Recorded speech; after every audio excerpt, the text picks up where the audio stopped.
Jamie nodded his head. He told Buddy he'd get in the car with him anytime. All he had to do was ask. Up next, Jamie Curd makes good on his promise. This episode is brought to you by ZipRecruiter. You love solving a good mystery, and you're always looking for ways to hone your problem-solving skills. One good way to keep your mind sharp is to learn more about whatever you can. Like ZipRecruiter.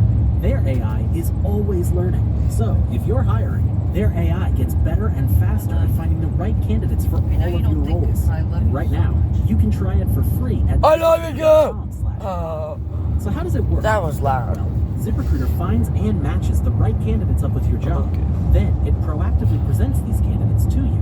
Okay, you can we're review and invite your top choices to apply, which encourages them to apply faster. Remember, right now you can try ZipRecruiter for free at ZipRecruiter.com/crime. That's ZipRecruiter.com/CRIME. ZipRecruiter, the smartest way to hire. Tap the banner or visit this episode's page to learn more. This episode is brought to you by Pikmin Bloom. Stuck at your desk working all day? Take a relaxing walk with the Pikmin Bloom gaming app. It promotes a healthier lifestyle by giving you sweet nudges to get your daily steps. Download the app today. Now, back to the story. By January 2012, Barbara and Buddy Potter were scared for their daughter's life. For the past 2 years, 32-year-old Janelle had been embroiled in an online feud with a local couple, Billy Payne and Billie Jean. Now it seemed like their online war was about to have real-life consequences. A CIA agent warned the Potters by email that Billy Payne was planning to murder Janelle. They had to do whatever they could to protect their daughter. As a former Marine, Buddy Potter was more than capable of keeping his family safe. He enlisted the help of Jamie Curd, Janelle's secret boyfriend and the only other person Agent Chris trusted.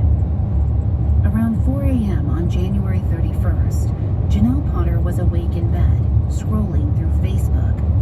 She was finally starting to get tired, so she closed her computer and laid her head on her pillow.